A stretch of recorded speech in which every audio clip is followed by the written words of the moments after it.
తరువాత రాజైన దావీదు సర్వ సమాజముతో ఇలాగు సెలవిచ్చెను. దేవుడు కోరుకొనిన నా కుమారుడైన సొలొమోను ఇంకనూ లేతప్రాయము గల బాలుడయ్యున్నాడు.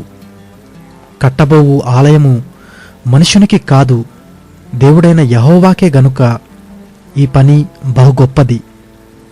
నేను బహుగా ప్రయాసపడి నా దేవుని మందిరమునకు కావలసిన బంగారపు పనికి బంగారమును, వెండి పనికి వెండిని, ఇత్తడి పనికి ఇత్తడిని, ఇనుప పనికి ఇనుమును, కర్ర పనికి కర్రను, గోమేధికపు రాళ్లను, చెక్కుడు రాళ్లను, వింతైన వర్ణము గల పలు విధముల రాళ్లను, మిక్కిలి వెలగల నానావిధ రత్నములను, తెల్ల చలువ రాయి విశేషముగా సంపాదించి తిని, మరియు నా దేవుని మందిరము మీద నాకు కలిగి ఉన్న మక్కువ చేత నేను ఆ ప్రతిష్ఠితమైన మందిరము నిమిత్తము సంపాదించి ఉంచిన వస్తువులు గాక నా స్వంతమైన బంగారమును వెండిని నా దేవుని మందిరము నిమిత్తము నేనిచ్చెదను.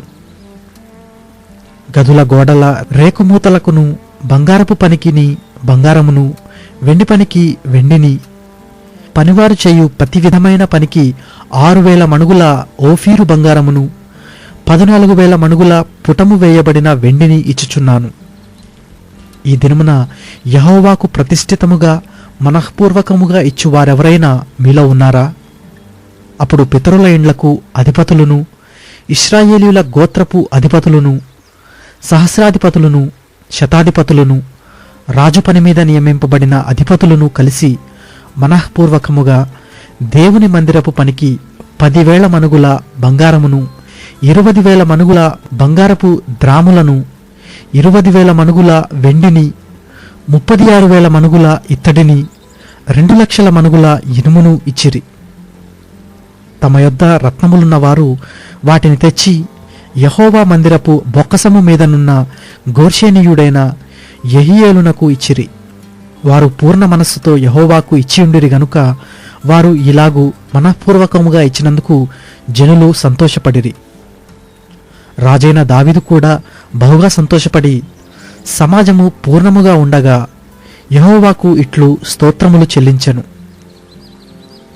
మాకు తండ్రిగానున్న ఇశ్రాయేలీయుల దేవా యెహోవా, నిరంతరము నీవు స్తోత్రార్హుడవు. యెహోవా, భూమ్యాకాశముల యందు సమస్తమును నీ వశము. మహాత్యమును, పరాక్రమమును, ప్రభావమును, తేజస్సును, ఘనతయు నీకే చెందుచున్నవి. యెహోవా, రాజ్యము నీది, నీవు అందరి మీదను నిన్ను అధిపతిగా హెచ్చించుకొని ఉన్నావు. ఐశ్వర్యమును గొప్పతనమును నీ వలన కలుగును. నీవు సమస్తమును ఏలువాడవు. బలమును పరాక్రమమును నీ దానములు. హెచ్చించువాడవును, అందరికీ బలము ఇచ్చువాడవును నీవే. మా దేవా, మేము నీకు కృతజ్ఞతాస్తుతులు చెల్లించుచున్నాము. ప్రభావము గల నీ నామమును కొనియాడుచున్నాము. ఈ ప్రకారము మనఃపూర్వకముగా ఇచ్చు సామర్థ్యము మాకుండుటకు నేనెంత మాత్రపు వాడను, నా జనులెంత మాత్రపు వారు. సమస్తమును నీ వలనే కలిగెను గదా. నీ స్వసంపాద్యములో కొంత మేము నీకిచ్చి ఉన్నాము. మా పితరులందరి వలెనే మేమును నీ సన్నిధిని అతిథులమును పరదేశులమునయ్యున్నాము. మా భూనివాస కాలము నీడయంత అస్థిరము, స్థిరముగా ఉన్నవాడొకడునూ లేడు.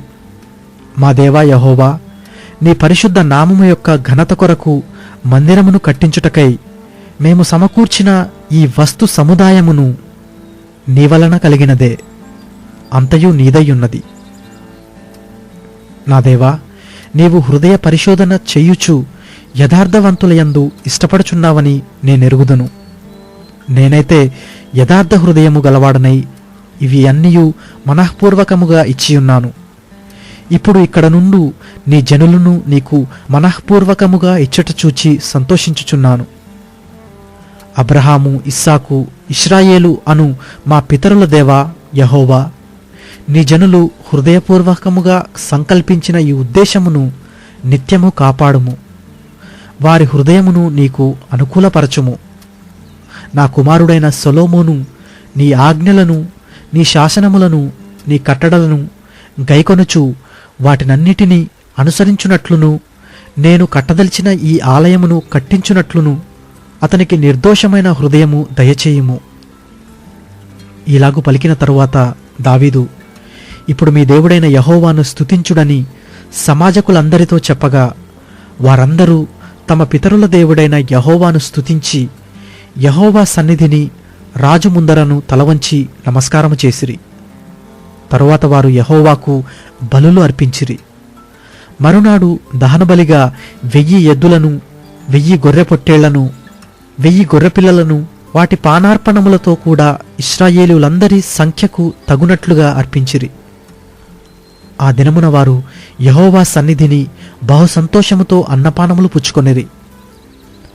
దావీదు కుమారుడైన సొలొమోనునకు 2వసారి పట్టాభిషేకము చేసి యెహోవా సన్నిధిని అతని అధిపతిగాను సాదోకును యాజకునిగాను అభిషేకించిరి. అప్పుడు సొలొమోను తన తండ్రి అయిన దావీదునకు మారుగా యెహోవా సింహాసనమందు రాజుగా కూర్చుండి వర్ధిల్లుచుండెను. ఇశ్రాయేలీయులందరూ అతని ఆజ్ఞకు బద్ధులయ్యుండిరి. అధిపతులందరూ, యోధులందరూ, రాజైన దావీదు కుమారులందరూ రాజైన సొలొమోనునకు లోబడిరి.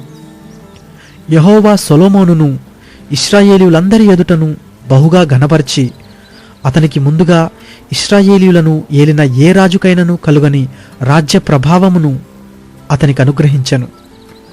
యెషయి కుమారుడైన దావీదు ఇశ్రాయేలీయులందరి మీద రాజయ్యుండెను. అతడు ఇశ్రాయేలీయులను ఏలిన కాలము 40 సంవత్సరములు. హెబ్రోనులో 7 సంవత్సరములను, యెరూషలేములో 33 సంవత్సరములను అతడు ఏలెను. అతడు వృద్ధాప్యము వచ్చినవాడై ఐశ్వర్య ప్రభావములు కలిగి మంచి ముదిమిలో మరణమొందెను. అతని తరువాత అతని కుమారుడైన సొలొమోను అతనికి మారుగా రాజాయను. రాజైన దావీదునకు జరిగిన వాటన్నిటిని గూర్చియు, అతని రాజరికమంతటిని గూర్చియు, పరాక్రమమును గూర్చియు, అతనికిని ఇశ్రాయేలీయులకును దేశముల రాజ్యములన్నిటికిని వచ్చిన కాలములను గూర్చియు, దీర్ఘదర్శి సమూయేలు మాటలను బట్టియు, ప్రవక్తయగు నాతాను మాటలను బట్టియు, దీర్ఘదర్శి గాదు మాటలను బట్టియు వ్రాయబడి ఉన్నది.